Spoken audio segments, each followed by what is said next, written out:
enough to get this done.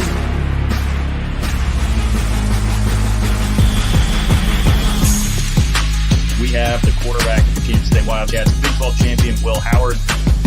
So excited to announce Kansas City Sports Network's new soccer channel. They're taking advantage of a look that they utilized earlier in the game to show the jet sweep motion. It's a live edition of the KC Laboratory presented by Emprise. You kind of root for guys to have those moments, and that was certainly a big moment. Welcome into Mizzou, That's Who, your podcast from Missouri Athletics here on KC Sports Network. Welcome, everybody, to the Border War podcast. Welcome back. Another episode of Ain't No Season podcast. You are listening to KC Sports Network, proudly presented by Emprise Bank. It's a live edition of the KC Laboratory presented by Emprise Bank, member FDIC. Let me be, if you are listening on the audio, let me wish you all a very happy 4th of July. I believe that's when this goes out, but we are hanging out here on July 3rd. And by we, I mean a couple pals. One that doesn't show up on this show all too often, but I'm very excited to have him. We're going to start. Tucker Franklin's here. Hi, Tucker. I feel like it's a little stolen valor me going before Maddie here. No. This is the only way this could happen. This is the way it has to be. Well, I appreciate you guys having me on. I thought, you know what? It's the time of the year where it is basically my wheelhouse of topics, power rankings. And I'll explain it later, but I'm very stoked to be here on today's fine program. I just got in so much trouble for not introducing Craig or nobody introducing Craig that we figured we'd just jump right into it with you. So that's why. That's fair. That makes sense. Maddie, how are you? I'm doing swell. It's early July. There's not a lot of football to talk about. I've full switched. I'm no longer in off-season mode. I am looking at the college football season, the upcoming draft in roughly 18 months from now or whatever it may be. I've turned the corner. I'm ready. Unfortunately, won't let me talk about draft prospects on this show yet. No, absolutely not. So this is where we stand. We thought so. Like, here's the thing: Tucker's been doing power rankings. It seems Go like Washington. A lot of fun. Yeah. Okay. Good for you, Maddie. I understand why you wore the shirt now. You guys are the worst. Maddie and I are both wearing college shirts. It's like that. There should be some. Who knows? Maybe it's a tease. Who knows? Let's find out. Okay. The old noodle. I see what you did there. KU did just beat out Washington for an edge rusher. That is a good point. So that's a good point, Matthew. Thanks for everybody hanging out, though. Feel free to leave a 5-star review if you're listening on the audio platform. Helps us grow those channels, those verticals. It also, hit the like and subscribe button here. Leave some comments. Roast all the power rankings that we're about to do. Tucker, give us the rundown of what we've been doing with power rankings on this fine channel. Just tell us what we do here, and just kind of lay the land for us. So first, I got to shout out Grayson Jaspers. Craig is great. Craig is good. Craig is fine. He's correct. He's okay. Don't worry about where Craig is right now. He's doing great things. But I want to start off almost at the very beginning of power rankings, because this list started when I was interning at Sports Radio 810 in Kansas City with Joshua Briscoe. Friend of the program. No, he's not. Friend of the network. Well, friend of my program. Enemy. Well, okay, fine. So I was interning with him, and we were trying to think of different things we could do on his show, which was actually at 10 o'clock at night on terrestrial radio. You know, when everyone listens to the radio. Yeah. And I said, why don't we just power rank random things? And we did that for a long time, and it's gone from random things to sports things, and we bounce around all the time. So it's something that Josh has told me it is my IP. But I did not invent power rankings at all, so I can't really technically claim it. But it's something that I've been doing a lot here on the channel as we get closer to the time. You should try. No. Who's going to stop you from claiming power rankings? Who's going to come at you big power ranking? Who is that? That's true. There's really no big brother when it comes to power rankings. There's no authority. Claim it. I could probably just claim it, and people will be okay with it. But we've got 3 topics today, and we're doing 2 Chiefs ones and 1 not so serious one. And I think when we power rank things, I've tried to stick to just Chiefs stuff, and it's kind of hard, especially this time of the year. So we are going with a silly one at the end. But first, we're going to do playoff wins. So what we're going to do, we're going to start at 5. We're going to go down to 1. We're each going to say our number 5. Then we'll each say our number 4, number 3, so on, so on. And then we'll all end with our number 1 pick. Very excited. That's how it's done here on this year program. This is riveting stuff. I'm very excited to do this. Actually, this has been a fun exercise, and I think it's gonna get weird. I have a feeling. All right, so let's start with number 5. Tucker, you have the honors. What is the number 5 Patrick Mahomes playoff performance? And there's a lot to go off. Steve Kaufman, I believe, actually left a comment to say, "Oh my gosh, we can discuss favorite football playoff wins, and there actually be playoff wins to talk about, and a lot of them." Yeah, that's pretty sick. The first one that I have is the Houston 24-0 game when the Chiefs coming back and getting that. And you might be thinking, Tucker, that seems pretty low for the 24-0 back game. He's had a lot of really good games this year. After I started writing them all out, he's had a ton of really good ones. So I got a number 5. That may or may not be on my list. 5 seems a little low for a game where you have 5 touchdowns, no turnovers. That's okay. We'll move on. Do you have any thoughts on this? Do you want to wait till later, Kent? Go, Matthew. Let's hear I didn't know yours. we were trying to speed run it. I thought maybe we would talk about them a little bit. Kent, my bad. Oh, we'll get there. I'm going to go slightly controversial, maybe. I'm going to go with the Super Bowl win over the San Francisco 49ers. And statistically, bad game for Mahomes when you look at the box score. I've maintained this from the get-go. It's a bad quarter and a half. Everything else in that game was really good. He was great to start the game up until Damian Williams lost a wheel route in the lights and couldn't catch it. That changes the entire course of that game. Then he had a bad quarter and a half, really bad. And then he came back and played phenomenal down the stretch. I think he was a lot better in that 49ers Super Bowl win than he gets credit for, especially given the fact that the 49ers pass rush was destroying the Chiefs. So I think that was a hard game for him. I think he played better than the box score says. That will be 5 for me. I think the O-line getting destroyed was because of the grass being normal. If you ask Chauncey Gardner-Johnson, they're like, see? And I'll just be like, see, look, Mahomes, yeah, he hasn't had any problems doing that anyway.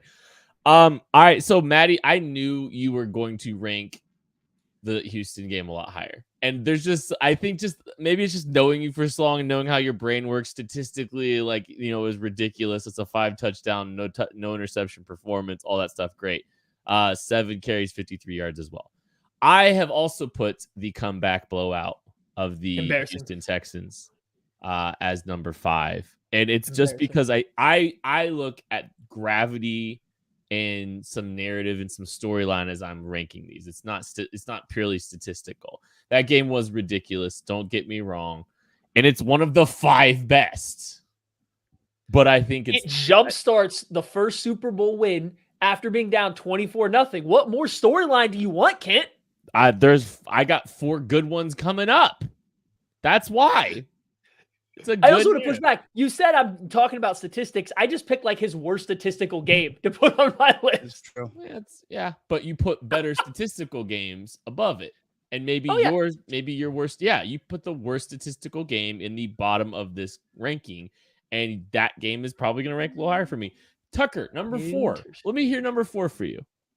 My number 4 is actually Maddie's number 5. I've got Super Bowl 54. Yeah, as you mentioned, the statistical nature of it, but I put it higher than the Houston game because it's a Super Bowl. Super Bowl is kind of a big deal. I don't know if you guys know that, but Super Bowl, big deal. I have that a little bit higher than the Houston 24-0 return game. So it also sounds like Kent does. So I'm surprised because I think higher of Mahomes in this game than anybody else on the planet. So me having it lower than you two was not on my bingo card. Interesting. Number 4 for me is going to be the game against the Pittsburgh Steelers, and was 2022 where the Chiefs absolutely blew them out. He put up over 400 yards, 5 touchdowns again. He was phenomenal.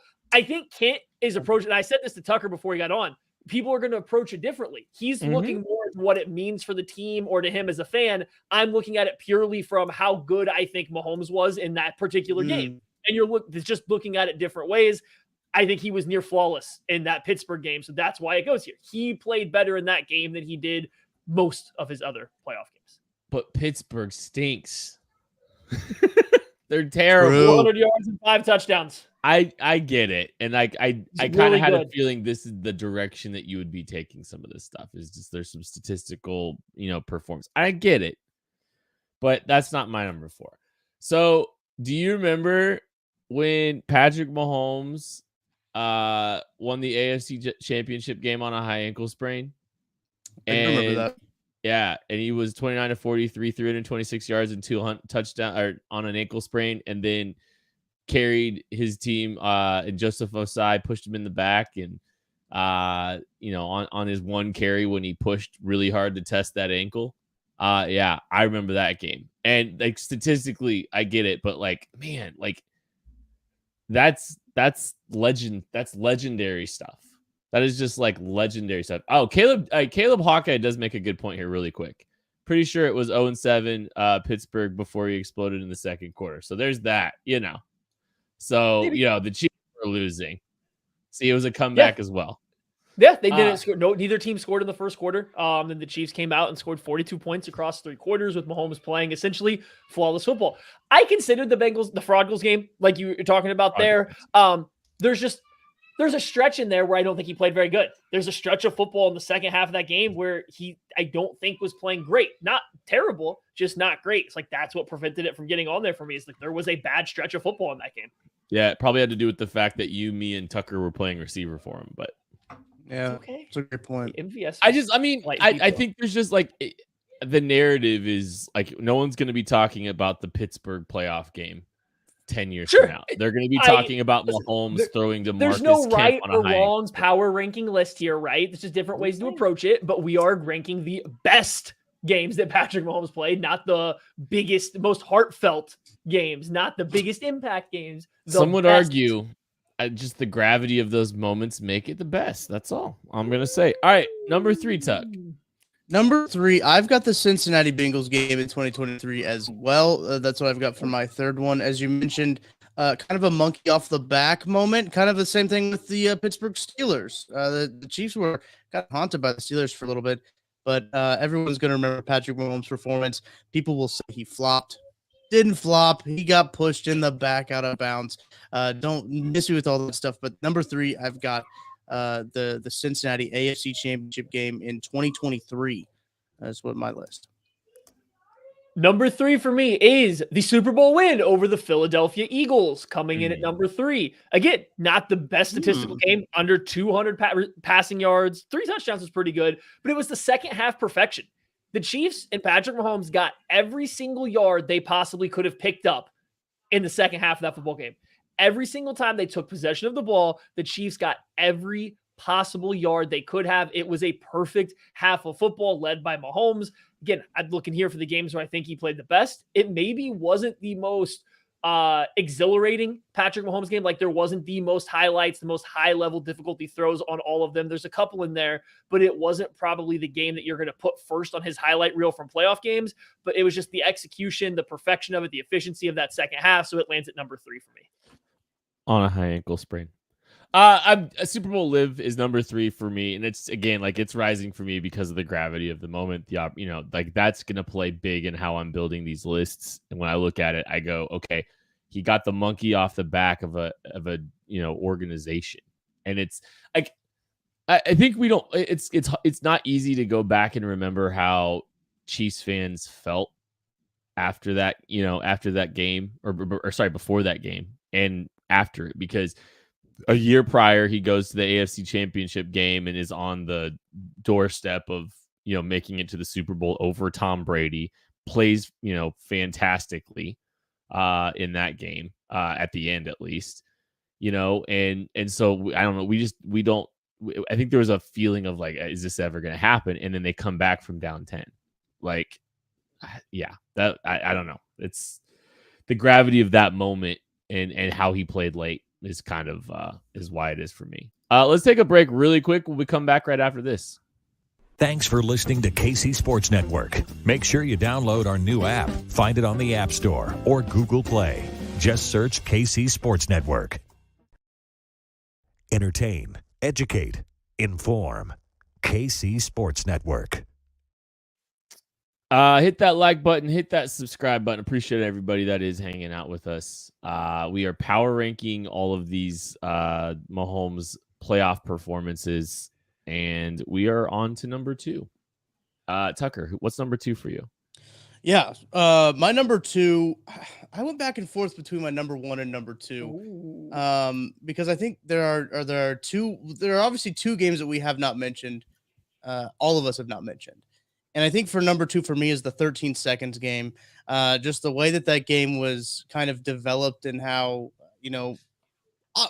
the 13 seconds, the title in itself, it has a name. If a game has a name, it's a pretty darn good game. So I'm going to get the 13 seconds game. I have it at my number 2. Some people might be surprised. They might have that as their number 1. But I think for just being a divisional round game, I have it at the number 2 spot rather than I do at my number 1 spot. So I locked in my number 1 immediately when we thought of this. So we'll get there in a second. Before that, the Houston game. Yeah, the down 24-0 Houston game comes in at number 2. We got to kind of mention the statistical aspect of it and how good that ended up being for Patrick Mahomes and the Chiefs. But it was more so, this goes into a little bit of the narratives. The year before in the playoffs, the Chiefs get the monkey off their back by beating the Indianapolis Colts, right? They do beat them. It now looks like they are potentially set up to kind of get past this playoff disappointment stretch of this franchise. Then they lose to the New England Patriots. Yeah, it was a really good second half, a valiant effort by Mahomes and the Chiefs, but it's still, they hadn't fully gotten there yet. They had not arrived to the entire NFL. And then they come out in their first playoff game the following year when they are like this budding team, the team that everyone's got as a riser, and they go down 24-0 immediately. It looks like it's another, oh no, same old stuff yet again. You want to talk about pressure and narrative and talking about just kind of everything mounting. It can't get much harder than that, being down 24-0 during the year you're supposed to take the big step, and it wasn't too much. Mahomes comes out, has an exceptional game from that point on. That's a very good argument. Yeah. That's a very good argument. I mean, and again, like I think I kind of we talk about the Super Bowl live and how the monkey off the back and like the gravity of all that leading up to that and just fighting off demons from, past, from like the entire existence of the organization. Like, yeah, okay, I can hear a little bit stronger. I'll allow it. Yeah, I think it's I'll hear it. 13 seconds is number 2 for me as well. And I get it. Like he was incredible. Like he was, I think he completed 75% of his passes that game. 378 yards, 3 touchdowns. Outstanding performance. And he needed exactly 13 seconds. He actually did it in like 9 seconds. Because there was time on the clock for him to kick a field goal. Like, it wasn't like at 1, I think. There was a couple seconds left. You didn't even need 13 whole seconds. But, I mean, the thing that people forget is even leading up to that moment, it was 2 elite quarterbacks kind of going blow for blow, like for the entirety of that game. And Mahomes just continued to refuse to be denied. And it took him all the way to the AFC Championship game. And I don't want to talk about what happened afterwards. Let's move on to number 1 though. Before I give my number 1, Kent, I've been keeping track of your guys' list. Kent, your list and my list are eerily similar. Yeah. For not talking to each other about that. We've flipped 1 game, and I had the Super Bowl lower than, and you had the Bengals game lower than I did. So, and Maddie, obviously with Live at 5, Pittsburgh at 4, LVII, which would be 57 at 3, Houston at 2. My number 1 is going to be this most recent Super Bowl 57 against the Philadelphia Eagles. Listen, he was hurt in that game. I think this narrative and the storyline around it on a bum ankle. He has the big scramble at the end of the game to kind of seal it off, I think is a huge performance from him. Going up against Jalen Hurts, another very top-tier quarterback who, beside from one mistake, played a very good game. A mistake that did lead to a fumble 6, but that's what happens sometimes. But I think the LVII getting that second Super Bowl win to show that he's not just an Aaron Rodgers, a one and done, to show that he's more than just winning it one time was big for him as a legacy discussion to get a second Super Bowl in it, because it kind of clears him into another realm and to kind of cement it for the team. I think that's the one. I might be a victim of the moment. You can call me a victim of the moment. I'm fine with that. But I do think that has a little bit of merit in the conversation of his legacy. I get the 13 seconds game number one. I mean, I put it in there in Sharpie the moment we started talking about this. Not only for the 13 seconds aspect, like I remember watching the game. It was over. It was over. As a fan of the Chiefs, it was over. Like, yeah, you always want to hold a shred of hope just in case something crazy happens. We've seen miracles happen, but how often do they happen in this big of a moment for your favorite team when they are there? It doesn't. It was over. The game was over. I was gearing up to go have to do this somber podcast, wrapping up the Chiefs season, saying it was over, how, it's not a too big of a disappointment, but also was. And then the 13 seconds happened and the Chiefs go down, score in overtime and wins. But I think Kent touched on it. Before that, he ended the game with over 400 total yards, 4 total touchdowns, no turnovers. He was going blow for blow with Josh Allen. And every time the Bills had the ball, it was practically going to be a touchdown over Mike Hughes. You just knew it. You knew there was a touchdown coming over Mike Hughes every single time. He still had to go back on the field and score every time. The pressure, drive in and drive out because your defense could not stop them. I just think that's kind of like the peak. It's going to be really hard to ever overcome that, in my opinion. Do you remember when Patrick Mahomes played a perfect game on a re-aggravated high ankle sprain? I do, yeah. We should have had a drinking game for Kent saying high ankle sprain. Well, I mean, this is the perfect time to just tell Chauncey Gardner-Johnson to look down at his hand and look at that naked ring finger and realize that his best wasn't remotely close to good enough.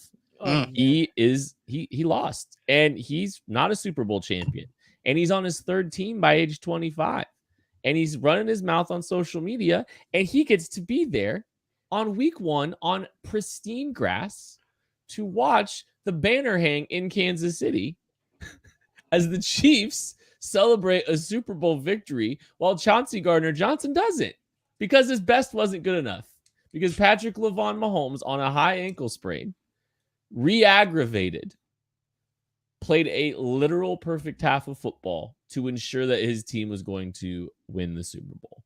What, like, I get, like, 13 seconds is like it's just like a little hint of bad taste in my mouth because of what happened the next week. And it's not tainting the legacy of that game for me, but it's the gravity of LVII and we've talked about this just during this whole segment. Like, it is crazy how many times he's exceeded our expectations. And there's only so many places for him to go where, here we go, down 24, same old Chiefs. What does he do? Down 10 in the Super Bowl. What does he do? 13 seconds. Here come the Bills. The Bills are going to come take over the Chiefs' legacy. What does he do? High ankle sprain. In the AFC, divisional round. Not good. Here we go again.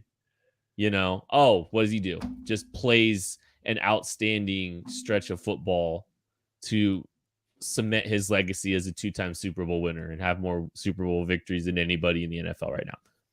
Just, I don't know. I think this year is going to be one of those, like, more legacy. I mean, there's so many of them, but this is going to be legendary status. Like 10 years from now, we're going to appreciate it a little bit more. All right. I think we had all the same games, sans I had the Pittsburgh game and you guys had this past Bengals game on that. Now, my order's a little different than your guys. Your guys' order's pretty much similar, like across the board. I just have the Pittsburgh Steelers game in there while you guys have the Bengals game, but the other 4 are the same games.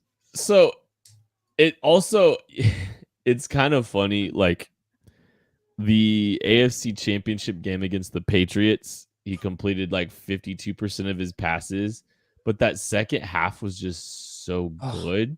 And like so many, like he had, a game tying field goal late, and, he still made some plays in that game too. It's like, there's some moments in that game too that were pretty special. I mean, there's some games that are worth it. He smoked. I mean, we didn't get Tennessee, the run, right. That run. Like, we didn't even get the Sammy game, the Sammy Watkins game too. I mean, like, there's a lot of them. I mean, there are. Yeah, that's fun. I personally enjoy it when there's a lot of fun playoff things to talk about with the Kansas City Chiefs. All right, we're doing players now. players that the Chiefs will be playing? Yes, best players that the Chiefs will be playing. This is top 5. We're starting at 5, going down to 1. This is a very tough one. Now, this was one of the ones where when I started to make my list off to the side before I narrowed down, it started very long. But Kent, why don't you start us with this one, and it'll go Kent, Maddie, and then me. Okay.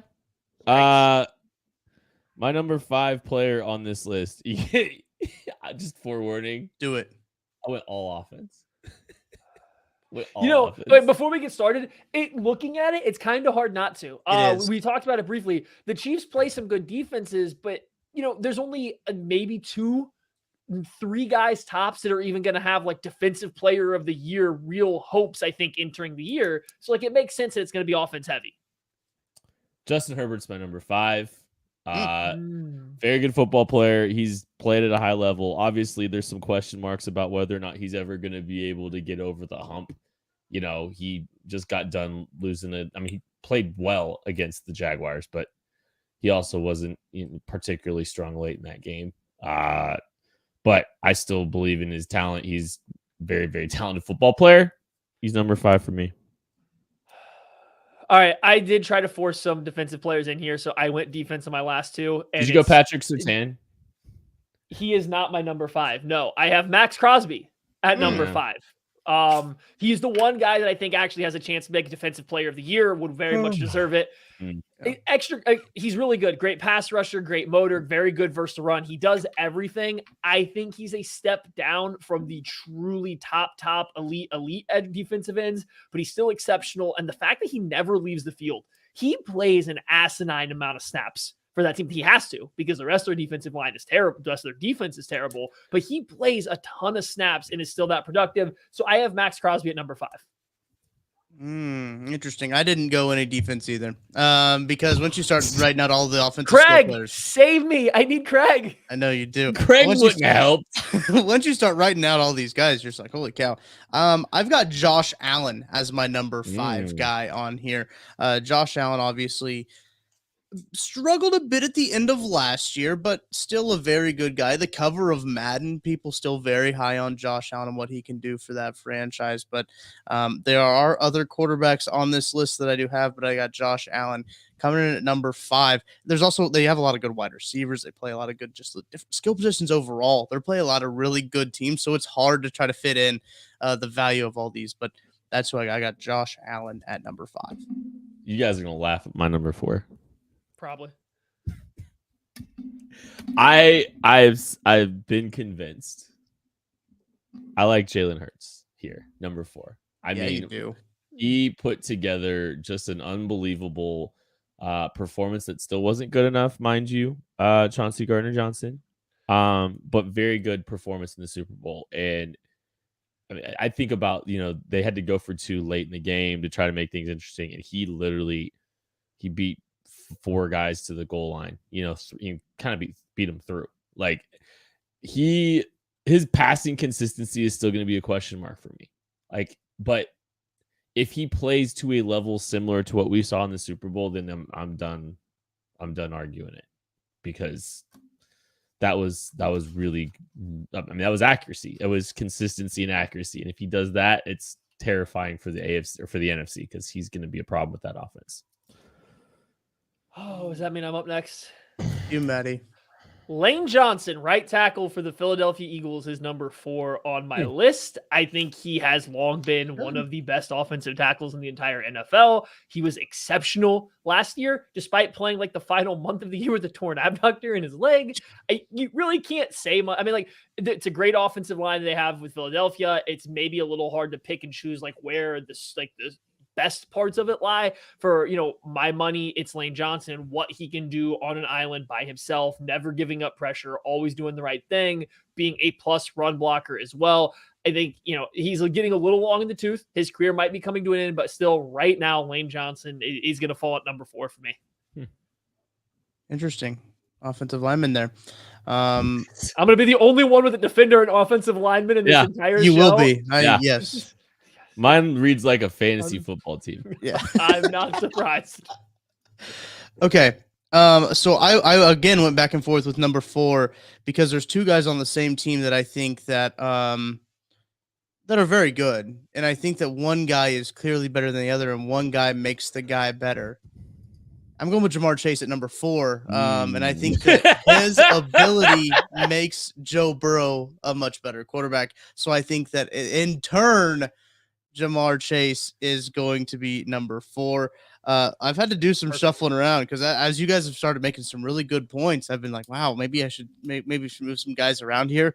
It just came down to, I do think that Jamar Chase is what makes that offense go. I agree. I get that Joe Burrow has to throw the ball, but I mean, man, if you're throwing a 50-50 ball to a guy who makes it 90-10, makes it a whole lot easier. Imagine I don't know. Are we sure that Jamar Chase just couldn't run it? He might be able to, though. Put Carson Palmer back there, see what happens. I mean, come on. We'll see what happens after we take this break. Thanks for listening to KC Sports Network. Make sure you download our new app. Find it on the App Store or Google Play. Just search KC Sports Network. Entertain, educate, inform. KC Sports Network. Power ranking the players that the Chiefs are going to be playing this year. I'm up at number 3, and to see this one, we're going to have to go to Germany. It's Tyreek Hill, and maybe there's a little Chiefs bias baked in, but he's still just a ridiculously productive receiver. He proved, his value and his ability outside of the Chiefs, Patrick Mahomes ecosystem last year. Still one of the best receivers in the game. Still a just absolute game changer. I'm terrified of playing him, and I think he's gonna want to show up for that game. Yeah, I'm a little nervous about that. He's number 3 for me. He's one of the first guys off my list. He was in serious contention. He was right there, and I was like, we got to get some love for some other players. So he was right there. He was. I'm gonna stick to the trenches where football is won or lost. I'm not gonna just focus on the outskirts here. But speaking of outskirts, my number 3, Patrick Surtain II, coming in at number 3. I think that people just didn't watch the Denver Broncos defense because they were too busy laughing at Russell Wilson. I think that people didn't pay attention to how good Patrick Surtain was for this defense. I don't think people looked and saw him locking down number 1 wide receivers in the slot, out on the boundary, in press, in man, in zone, making plays on the football. Just go watch the Chiefs try to play them. I think people are greatly underestimating how good he is right now. I think you give it another season this upcoming year, I think we're going to start to see a very clear passing of the torch from Jalen Ramsey, who was also in consideration for this spot, to Patrick Surtain, to being the clear-cut best cornerback in the NFL because he can do everything. Maybe it's the uniform playing tricks in my mind. We're getting close to another Champ Bailey level player here. We're getting close to a Champ Bailey guy that he takes away a third of the field. No matter what coverage you're in, he takes away a third of the field. He'll come up, he'll make tackles, he'll make plays everywhere on the field, and everybody else can focus on the other 2/3. I think he's that good at football. He's still young and getting better. I put him at number 3, maybe banking on some more improvement this year, banking on that youth and him taking a step forward, but I think he's phenomenal. Very interested in what Maddie's top 2 are going to be, by the way. I started doing the process of elimination in my head. There's a lot of guys he's going to leave off. I know one of them. Yeah. We might all have the same number 1. Possibly. Guaranteed we don't. Guaranteed we don't. I'm going to answer this real quick. Patrick Surtain over Sauce by a mile.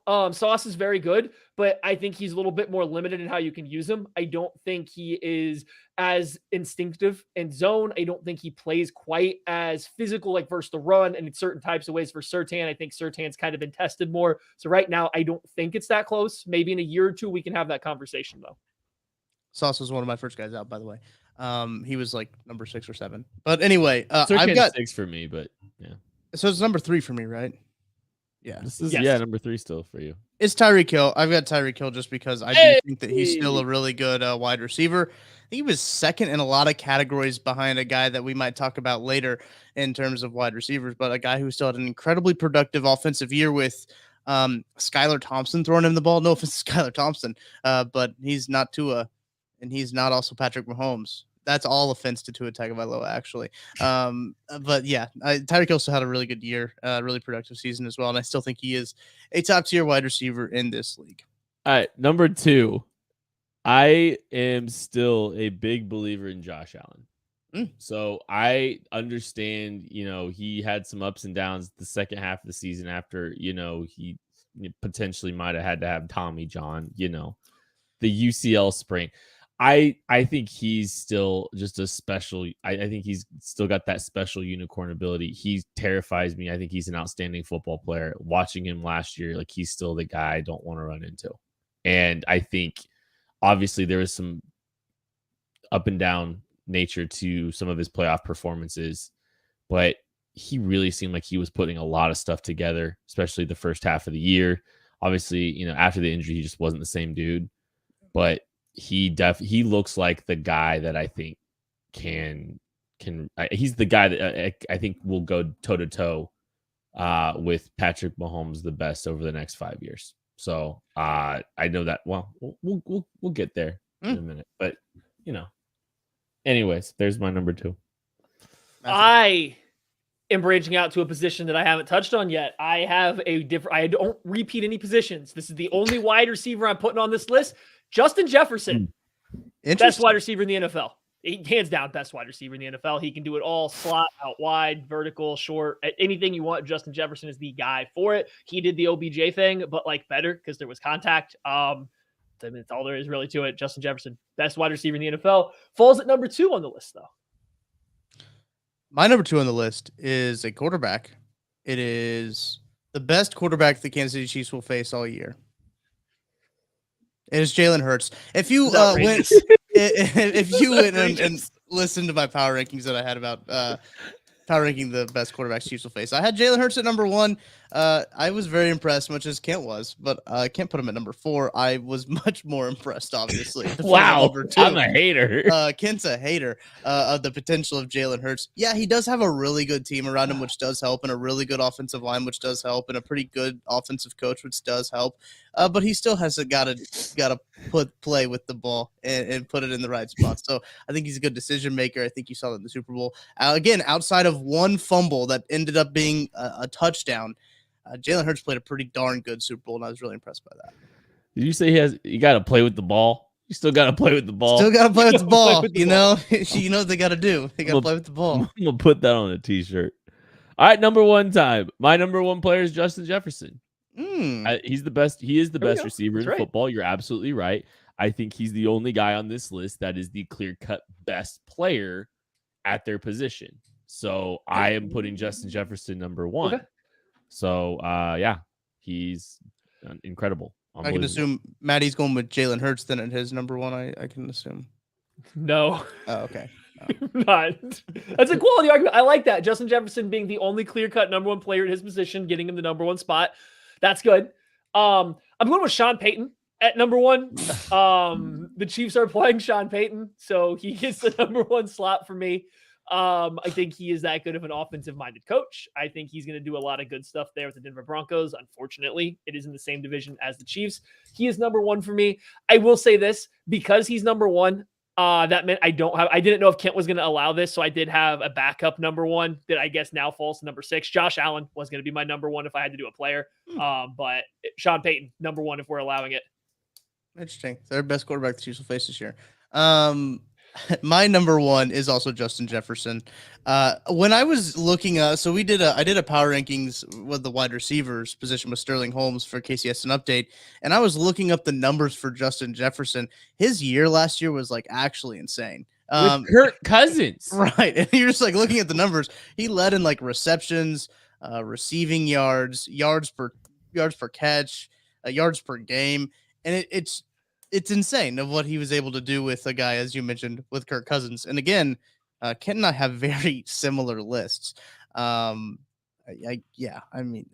didn't talk about this before it happened. No, I mean, it was I think we hit 4 out of 5 each or something. Well, I don't know, that's insane. Looking at the teams and the players the Chiefs play, the fact that you guys were that close is absolutely wild. Yeah. Oh, sorry, Tucker. I was just gonna say, no Devontae Adams. Yeah, there's so many different ways you could go with this too.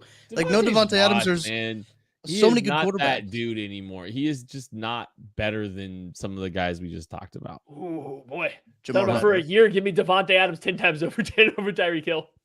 No, no, we're good. You might be. I'm looking here. I'm not seeing Joe Burrow's name on any of our lists. That did happen. Huh? That did actually happen. Weird. I just For you the know, record, he would have been like the second QB on my list. For the record, Josh Allen. no chance I will put him on any of my lists except for guys that still don't have a Super Bowl. For the record, I put the better player on his team on my list. You put the system on, Right. not the product. This honestly, Big Lou should be number one if we're talking about Bengals opponent and Chiefs opponents. Okay? Like, nobody has stifled the Chiefs quite like Big Lou. Okay, Fair. Yeah, he did slow down Marcus Kemp last year, so We'll do coaches next week. and Patrick Mahomes on a high ankle sprain. This is fun. Okay, All right, so we're gonna do 4th of July activities. Is that what we're doing next? Yep, and Matt gets to start with this one. So Maddie, Kent, or wait, Maddie, me, and then Kent. Yeah, perfect. Yeah. All right, I'm gonna say this right now.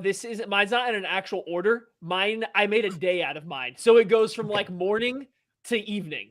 I know. Just bear with me, okay? Because Number 5. 4th of July doesn't do like it's a day, right? It's just a day. True. So now I will say this on holidays. I like to start out every single holiday like this. I like to get a good workout in. So 4th of July morning, first thing in the morning, I wake up before it gets hot, before the sun's beating down in the middle of summer, out in my garage. It's starting to get real humid out there. Get a good workout in. What a way to start off your holiday. You're gonna, eat a lot of food. You're gonna probably, consume some other non-healthy items. And go ahead and get your day kick-started with something healthy, a nice little workout, good intense workout, Kent. Gross. Well, it's my turn now. But Matt and I's list, I have a feeling, could not be more opposite from each other. Because at number 5, I've got, I really love to relax on the 4th of July, and nothing goes better with like relaxing than a relaxing beer. Just cracking open a cold one, relaxing, and drinking a beer while I'm relaxing. Just like taking in the outdoors, taking in just having a day off. A relaxing beer is number 5 for me. Is it brought to you by? Like you sound like you're about to go into a read. It did kind of sound like that. I've been doing those Miller Lite reads too many times. Tomorrow I will be getting to my parents' house and I will be slandering Joe Burrow and the Bengals to my Cincinnati Bengals fans family. Was that number 5? That's number 5. Nice. That should have been 1.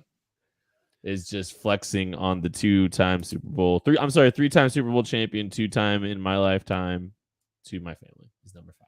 You better refer to them as the Fraud Goals every time. We do. It's Good. great. All right. Am I back up? Yeah, you're back. Yeah. So tell us about After your the mid-afternoon workout- or mid-morning. After the workout, you don't have a breakfast because you only need 2 meals on holidays because you're having a big meal later. So you eat a fat brunch. Brunch is great. You can have any kind of food you want for brunch. Brunch is great. And you always got to have, get the day started off. Some mimosas. You got to get the mimosas going with this fat brunch that you're having after the workout. So big, intense workout, fat brunch, into some mimosas. Setting yourself up for a wonderful day. Wow. Talk what you got coming up next. I love hitting the pool, but I've got pool beers at number 4. Listen, there's nothing better than being in a pool and drinking a beer. That's one of my favorite activities, is drinking a beer inside of a pool. That's what I got number 4. Inside of a body of water, I should just say. I'm sensing a theme. Maybe. We'll have to see. Big wiffle ball guy. Oh, that's a good one. Big wiffle ball guy. Number 4 for me is wiffle ball. We get some very competitive wiffle ball at my house. Me and my Words brother. that never should be uttered together in the same sentence ever. You don't know what you're missing out. You don't know the dopamine hit you get from just hitting an absolute rocket right at your brother. Like it's just Okay. yeah. So wiffle ball for me is number 4. Good. I know. Coming in after the fat brunch with some mimosas, we get into what I called, and this is kind of all encompassing, lazy drinking. Whether this is sitting around outside, whether this is sitting in a pool, a lake, whatever it may be. When I lived closer to a lake or had more access to a body of water, I would love to get a nice little circle tube, get myself a small cooler of beer that I could just tie under like my wrist or my ankle or something so it can't float away, and literally just float in the lake. If it took me out a little ways, that's fine. We'll swim back later. Just some nice lazy drinking in the middle of the day, floating off onto the body of water. It's kind of like Tux. Number 4. Love to get into a body of water. Number 3, you got to eat, so you got to usually grill on the 4th of July. So a good grill and beer is one of my favorite activities.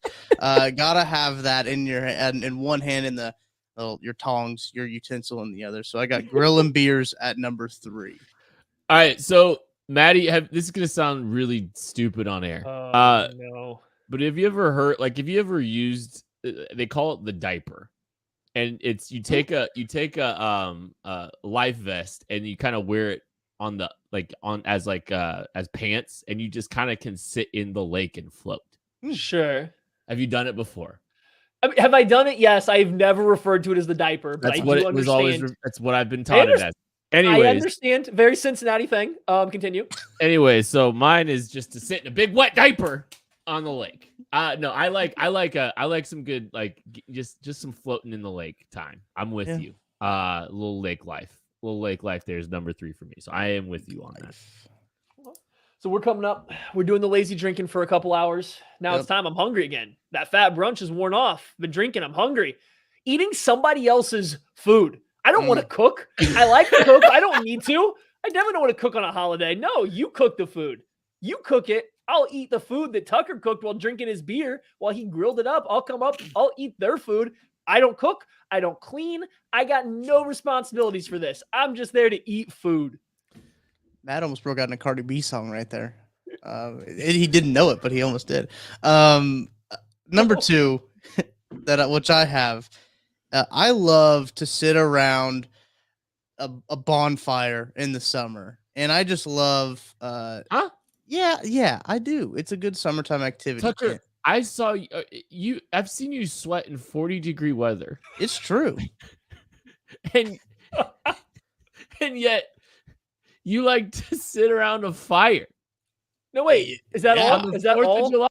Oh, no. That's not all. I just was giving a prelude to what I also, the activity I like to partake around sitting around the bonfire is drinking beers around the bonfire. I think that's a great activity. Bonfire beers. They need to make a comeback. I think they remind me of the young days, the youngin' days, bonfire beers. I'm going grilling with number 2. And by grilling, I don't mean I'm with Maddie. I don't mean I'm grilling. Like my dad's on the grill, and I'm definitely not. Yeah. Especially at that point in time of the day, like why do I want to be the one coherent enough at 5 p.m. to be the one grilling everybody's food properly? No chance that's my goal on the 4th of July. Fair. I do think, like, I understand Maddie's a brunch guy. Our grilling normally takes place at like 1, like anywhere between 11 and 1. So like we are in the lake. We are an early eating family. So Thanksgiving, I don't know why y'all. Wait, you go from like 1:30 till 1 a.m. without eating? No. You're missing the point. If you start, like, I don't understand people that do Thanksgiving dinner like at 6. Why are you waiting to eat? You eat at 11, and then you eat at 6 while you have seconds at like 6. Well, different holiday. There's football. Of course, you're inside. What else are you gonna do besides eat it at lunch?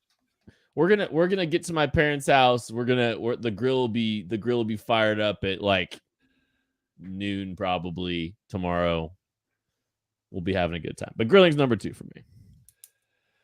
All right, this is my final one here. After I've eaten somebody else's food. Getting angry at my neighbors for shooting off fireworks way too freaking long because I have kids and I have animals and they hate your nonsense. They don't like it.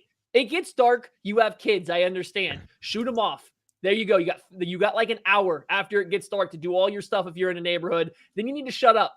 Not everybody wants to hear it, and your fireworks are really loud. All right? When I was a kid, loved it. When I was a teenager, probably did some really dumb stuff with it. But now, at this point, no. I just want to get angry at you guys for shooting them off for 4 hours while my dog cowers in fear and my kids can't go to sleep because it's really darn loud. People are going to hate that one. I don't care. It's annoying for not you. If you're not the one shooting them off or you're not watching them, it's incredibly annoying. So I kind of follow the same vein, but I do. So like I only like fireworks 1 day a year. Well, that's probably not true. I like them after Royals games. So that's whenever they have the summer fireworks on Fridays. Those are nice. And the 4th of July. And I don't like to set them off either. I like to be the one watching the fireworks because I'm cool sitting a safe distance away watching those things blow up in the air. That's pretty sick. But when I'm doing that, I gotta have a beer. I gotta have some fireworks beers. Those are the number one activity in my book for the 4th of July is fireworks beers. Can't beat it. Missing out, I should say, honorable mention is number 6 is baseball beers. Watching a baseball game and drinking a beer. That's number 6. Nothing more American than that. Only need a piece of apple pie as well. But I think number 6 should have been like not beer related at all. Like just missed the cut. Tubing was spending time with the family. So my number 1 is I like to rent an Airbnb next to Maddie's house and let off fireworks till 3 a.m. Good luck finding an Airbnb out here, buddy. I like some fireworks. I like taking my kid to the fireworks stand and letting him, pick out a few things and saying no to half of the things because he's like, well, yeah, that's cool looking. It's $50. I'm not like a big pyro. I'm like, if Costco sold fireworks, I'd buy my fireworks from Costco. Okay. That's all I'm going to say. So I like to shoot a few off. They're fun, but see, that's fine. A few. You got an hour. You get an hour after it's nice and dark to get them off, and then not everybody else needs to hear it. Now, shows are different. I no problem with the show because that's not in my neighborhood. It's not right next to my house. Right, dude. As a kid, I know I was annoyed with this. I spent a lot of chore money on fireworks. We had hours worth of fireworks when I was a kid growing up, and it took like the entire next day to clean up. I lived in a cul-de-sac. We had to sweep it out the next day. Like I did a lot. And like now I can only imagine how annoying that was for everybody else around because it drives me crazy. Yeah. You probably do you're literally setting your money on fire joke, don't you? Like no. you're just sitting there just I don't yelling at I did clouds. that. That's fine. I just get mad that it makes everybody else around me upset. Yeah. So I grew up in Eudora, Kansas, and in Eudora, there's a lot of rules now. There's like a lot of people that are like, no fireworks, nothing. Like Olathe, you can't shoot fireworks off. I think most of Johnson County, you can't shoot fireworks off. In Eudora, there's like no rules. And so my childhood was like the streets being stained with smoke bombs and the just trash everywhere. Bottle rocket fights all the time. For days. Yeah. So many times by those things. Bike spokes. Bike, like bike pegs from when you pretended to be a BMXer, and you weren't, none of us were, but they were the perfect bottle rocket launcher. You know what works even better? A golf club if you have the grip cut off, because that thing aims pretty straight. It's like a barrel. Say less. Works pretty good. I'm in. But yeah, no, it's like my childhood was it's insane. So Eudora is it's a fun spot to be at for the 4th of July. So yeah. Yep. That was fun, Tucker. Thank you. It's a great time. I pride myself on having fun. I'm glad you came and hung out with us. I'm glad you brought power rankings over. It was good for us to kind of do this exercise. That's the only exercise I'm going to be doing this week. That's it for the KC Laboratory. Have a great 4th of July. We'll catch you later.